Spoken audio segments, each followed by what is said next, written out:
And thanks to everyone joining us for this newscast. We begin tonight with another shooting, this time in Sacramento. A man and a woman believed to be husband and wife dead in what authorities believe is a murder-suicide at an assisted living facility. This comes in the wake of the deadly mass shootings in El Paso and Dayton, a reminder of this grim reality in America. On average, more than 2,000 people are shot a week. Many don't make the news because this has become normal. And President Trump is headed to El Paso and Dayton tomorrow, but his own words and policies leave him exposed at a time like this, with a long rhetorical record contributing to this toxic environment, which has some El Paso Democrats urging him to stay home. Words have consequences, and the president has made my community and my people the enemy. And this is why, from my perspective, he is not welcome here. He should not come here while we are in mourning. People in these clearly traumatized communities are obviously exercising their right to say they're not going to welcome a president who stokes division and rarely takes a break from politics, which would have to be put on hold for any reasonable presidential visit to have any potential value. Now, look, one counter-argument would be that you have to see how the president acts. His allies say that his scripted speech yesterday carefully avoided the taunts and hate from his rallies and tweets. But Mr. Trump has already quickly shredded that defense today by attacking former President Obama for his careful statement about these horrific shootings. So if you're keeping score, Donald Trump made it through precisely one workday before reverting to form and seizing on this tragedy to pick political fights. Barack Obama's remarks avoided mentioning any particular politician or Donald Trump. He generally called to reject language coming out of the mouths of any of our leaders that feeds a climate of fear and hatred or, and this is where he mentions racism, normalizes racist sentiments. He also said it's time to reject leaders who demonize those who don't look like us or suggest immigrants threaten our way of life. Barack Obama's phrasing left Trump and his supporters with two choices. Either claim that such fear-mongering and race-baiting does not apply to Trump or admit that it does. They went with door number two. I guess he's talking about the President Trump. You think? I think so. I'm just wondering did George Bush ever condemn President Obama after Sandy Hook? But I have news for you. Mass shootings were happening before the president even thought about running for president of the United States. President Trump then quoted that very segment in his response to Obama. And while mass shootings are a long-standing U.S. epidemic, the criticism of Trump is not about being president during these shootings. It's about demonizing immigrants in ways echoed by the El Paso shooter himself, a campaign warning of invasion in 2,000 Facebook ads, words used by the shooter. It's about race baiting and racial profiling and violent rhetoric and openly egging on crowds that shout about shooting immigrants and chant about rounding them up and sending them back.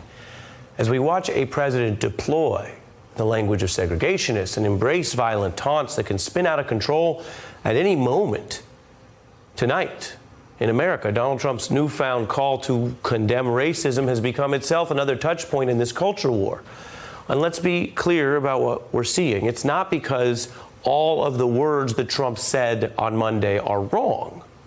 No, it's because of the speaker of those words.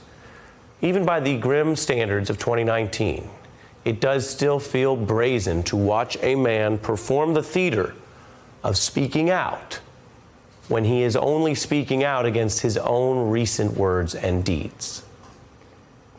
In one voice, our nation must condemn racism, bigotry, and white supremacy. You also had people that were very fine people on both sides. Hate has no place in America. They're bringing drugs. They're bringing crime. They're rapists. Open wounds cannot heal if we are divided.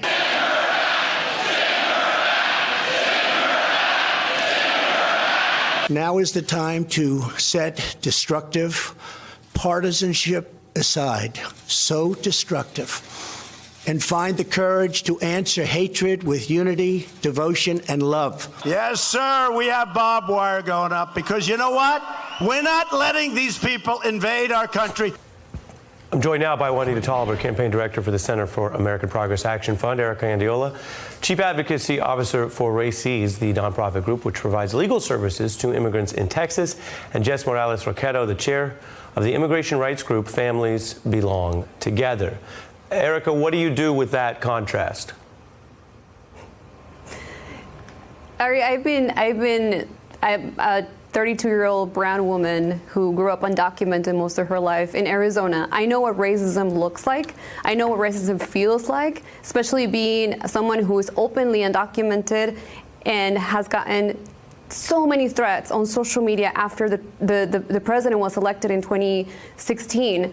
I know what it feels like when somebody tells you go back. And to me, I don't think he understands, or maybe he does understand, I don't really know. But what I know is that his words cause for a man to go to El Paso and specifically look for Mexicans to shoot because of what he believed was the right thing to do based on what the president has been preaching.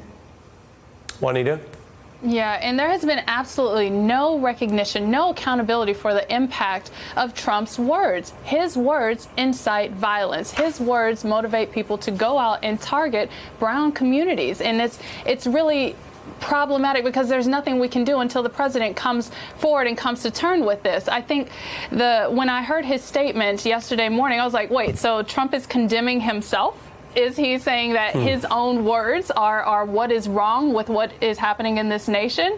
Because after hearing Kellyanne Conway tell it, nothing's wrong with what he's saying, and he's going to keep saying it, and he believes this. There is no surprise to me that he went back and challenged former President Barack Obama's words in the way he did, and went back and forth in that spliced video that you showed, because this is how he acts. We know how Trump behaves, so no one should be surprised by any of this.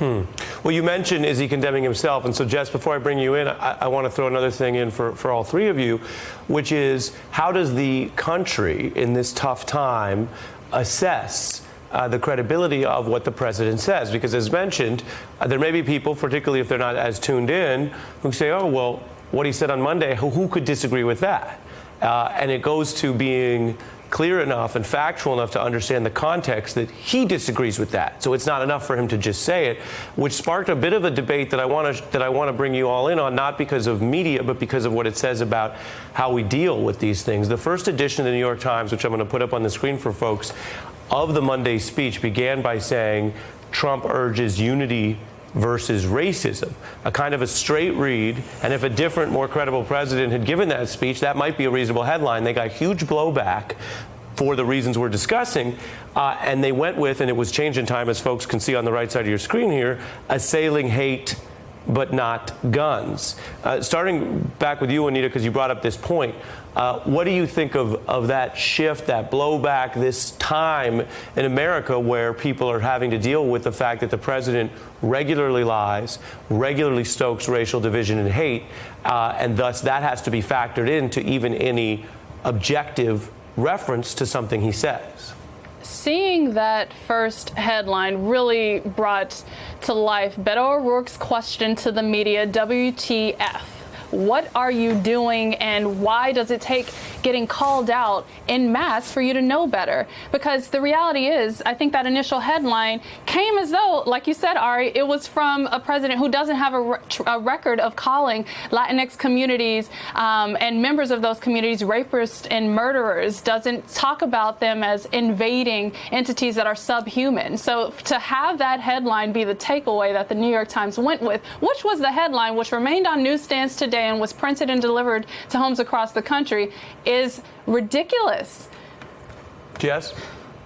Yeah, I think this is really about action speaking louder than words. Trump can say whatever he wants, but we know that he only is out for himself. He's not out for the American people. And who he is a white nationalist. Who he is a white supremacist. And that is really shown to us by his policies. So, yes, he doesn't have to take responsibility for every single person and what they say motivates them. But he does have to take responsibility for his own actions, which have terrorized our communities, which have separated separated thousands of families, which have kept families in conditions that have been likened to concentration camps, which have kept parents and children separated still to this day, and have created and emboldened white nationalists and white supremacists in our country. He absolutely has to take responsibility for that because he is the top dog of white supremacists and white nationalists.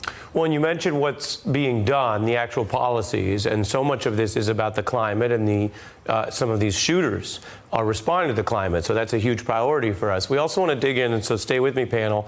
I want to present some of what we know about the Trump administration policies. Donald Trump was ducking the issue of background checks in that very speech. His administration, people should know, has actually downgraded the White House counterterror advisor post. That person no longer reports directly to the president, curtailed the national program to counter violent extremism, and despite these recent references and talk about mental health, Donald Trump actually canceled an Obama-era safety rule that tried to prevent mentally ill people from acquiring guns in the first place. Juanita, I wonder where those issues fit in, because above and beyond all the rhetoric and division, when you talk about security and you talk about these references, the record also undercuts some of the president's claims. Just like Jess said, actions speak louder than words. So whatever he said in that statement yesterday morning is nil compared to his record of rolling back programs that are meant to improve public safety. I think the other concern here is the fact that not only Trump is behaving this way, but congressional Republicans are doing nothing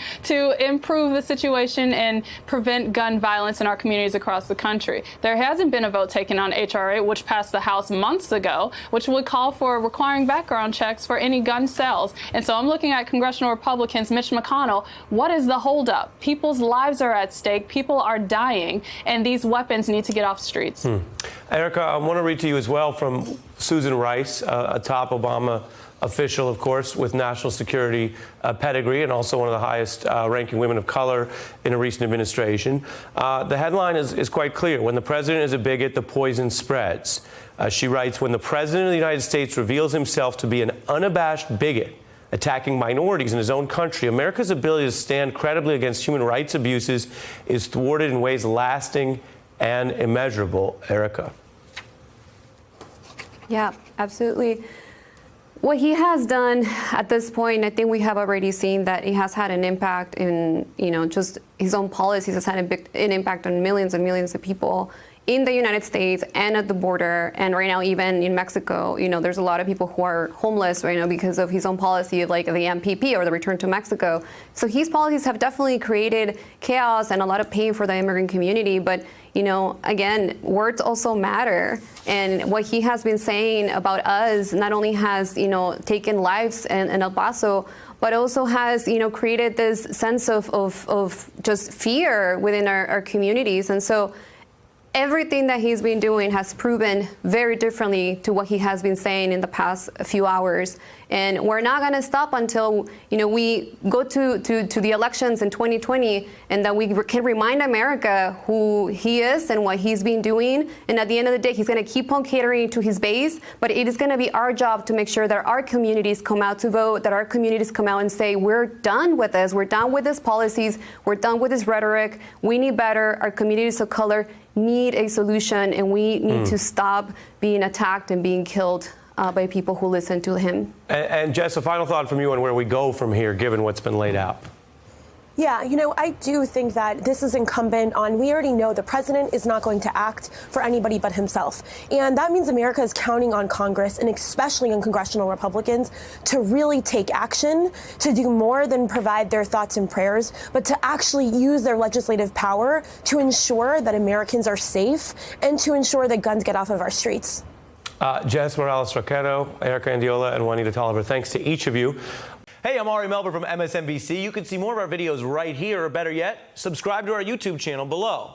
You could have been anywhere in the world, but you're here with us, and we appreciate that.